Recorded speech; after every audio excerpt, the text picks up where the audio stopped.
Hi friends, welcome to my channel. இன்றைக்கி நம்ம ரொம்பவே டேஸ்டியான சூப்பரான கோதுமை கிளி பரோட்டா தான் பார்க்க போகிறோம். குழந்தைங்கள்லேருந்து பெரியவங்க வரைக்கும் எல்லாத்துக்குமே இந்த டிஷ் ரொம்ப பிடிக்கும். வாங்க எப்படி பண்ணலான்னு பார்க்கலாம்.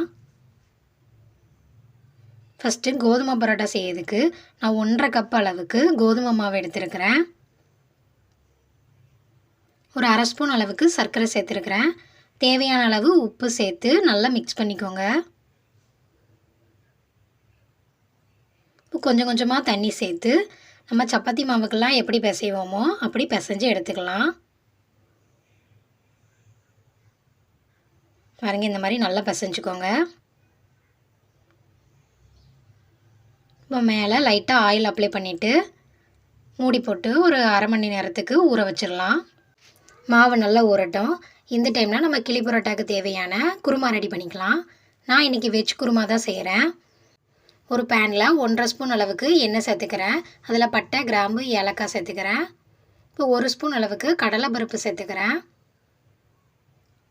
ஒரு ஸ்பூன் அளவுக்கு உளுந்தம்பருப்பு சேர்த்து நல்லா வறுத்து எடுத்துக்கோங்க. கடலைப்பருப்பும் உளுந்தம்பருப்பும் நல்லா வறுப்படணும்.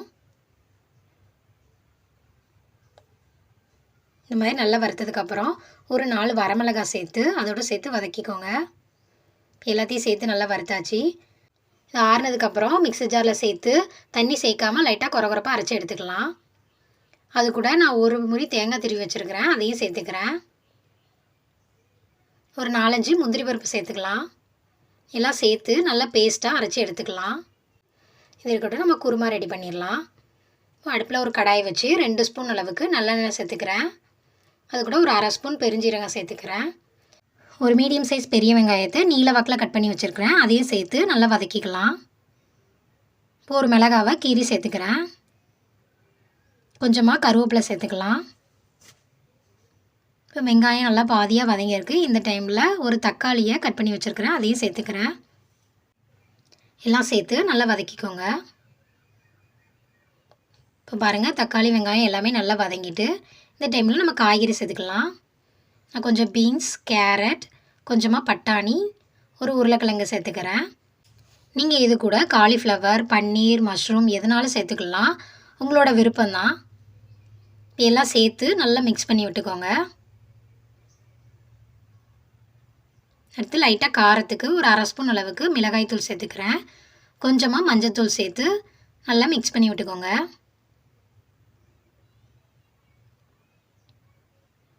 இப்போ எல்லாமே நல்லா கலந்து வர அளவுக்கு மிக்ஸ் பண்ணியாச்சு. அடுத்து நம்ம அரைச்சி வச்சுருந்த தேங்காய் பேஸ்ட்டை இதில் சேர்த்துடலாம். அதில் கொஞ்சமாக தண்ணி சேர்த்து நல்லா மிக்ஸ் பண்ணி விட்டுக்கோங்க. ஃபஸ்ட்டே தண்ணி ரொம்ப சேர்த்துற வேண்டாம், லைட்டாக சேர்த்துட்டு மிக்ஸ் பண்ணி பார்த்துக்கோங்க. பாருங்கள், இந்த அளவுக்கு தண்ணி சேர்த்தா போதும். இந்த குருமா கொஞ்சம் கெட்டியாக இருந்தால் தான் நல்லாயிருக்கும். இப்போது இந்த குருமாவுக்கு தேவையான அளவு உப்பு சேர்த்துக்கலாம். சேர்த்துட்டு நல்லா மிக்ஸ் பண்ணி விட்டுக்கோங்க. நல்லா ஒரு கொதி வந்த உடனே அடுப்பை மீடியம் ஃப்ளேமில் வச்சு மூடி போட்டு வேக வச்சுக்கோங்க. இப்போ அது வேகட்டும். நம்ம ஊற வச்சுருந்த மாவு நல்லா ஊறிட்டு இதை நம்ம மீடியம் சைஸில் பால்ஸாக உருட்டி எடுத்துக்கலாம். இப்போ மாவை நல்லா திரட்டி எடுத்துக்கலாம். நம்ம சப்பாத்திக்கு தேய்க்கிற மாதிரியே நல்லா மெல்லிஸாக திரட்டி எடுத்துக்கோங்க. மாவு நல்லா திரட்டியாச்சு. அது மேலே லைட்டாக ஆயில் அப்ளை பண்ணிக்கலாம். கொஞ்சமாக மாவு தூவிக்கலாம்.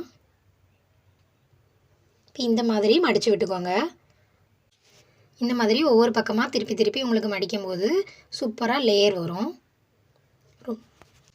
ரொம்ப பெரிய பெருசாக மடிச்சிடாதீங்க, சின்ன சின்னதாக மடித்தா தான் உங்களுக்கு நிறைய லேயர் வரும். பாருங்கள், இந்த மாதிரி நல்லா மடித்து விட்டுட்டு லைட்டாக இழுத்து விட்டுக்கோங்க. பரோட்டாக்கெலாம் எப்படி சுற்றுவீங்களோ அந்த மாதிரியே சுற்றி வச்சுக்கலாம்.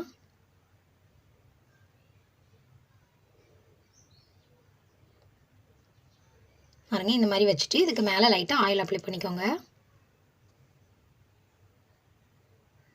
இதே மாதிரியே நான் இருக்கிற எல்லா மாவையுமே திரட்டி எடுத்துக்கிறேன்.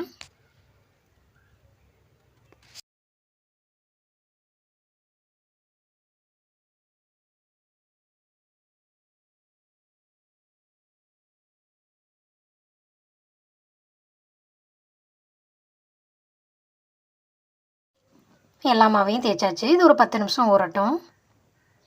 இப்போ நம்ம வச்ச குருமா சூப்பராக எண்ணெய்லாம் பிரிஞ்சு ரெடி ஆகிட்டு பாருங்கள் எந்த அளவுக்கு எண்ணெய் பிரிஞ்சு வந்திருக்குன்னு. இந்த டைமில் நம்ம அடுப்பை ஆஃப் பண்ணிவிட்டு கொஞ்சமாக கொத்தமல்லி தூவி இறக்கி வச்சிடலாம்.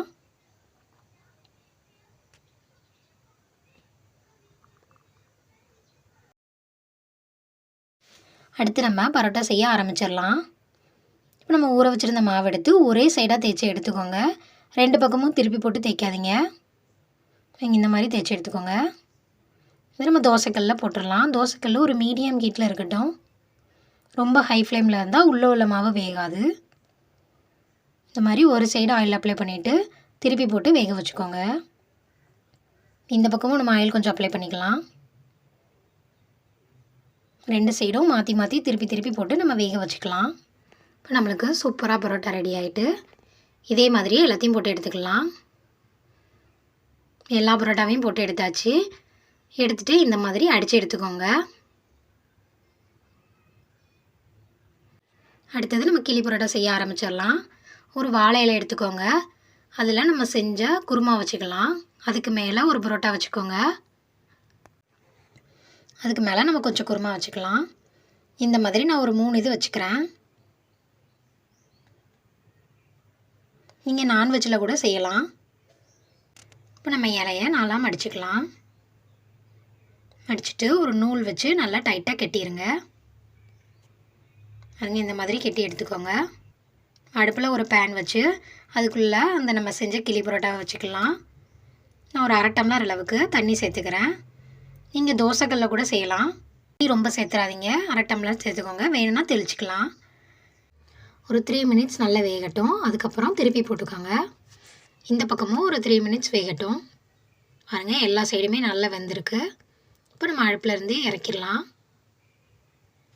ஹோட்டலில் கிடைக்கிற மாதிரியே நல்லா சாஃப்டான கோதுமை கிளி பரோட்டா நமக்கு ரெடி ஆகிட்டு. நீங்களும் வீட்டில் ஒரு டைம் இதை ட்ரை பண்ணி பாருங்கள். பெரியவங்கள்லேருந்து குழந்தைங்க வரைக்கும் எல்லாத்துக்குமே இந்த டிஷ் ரொம்ப பிடிக்கும். ட்ரை பண்ணி பார்த்துட்டு எப்படி இருந்துச்சுன்னு கமெண்ட் பண்ணுங்கள். தேங்க்யூ.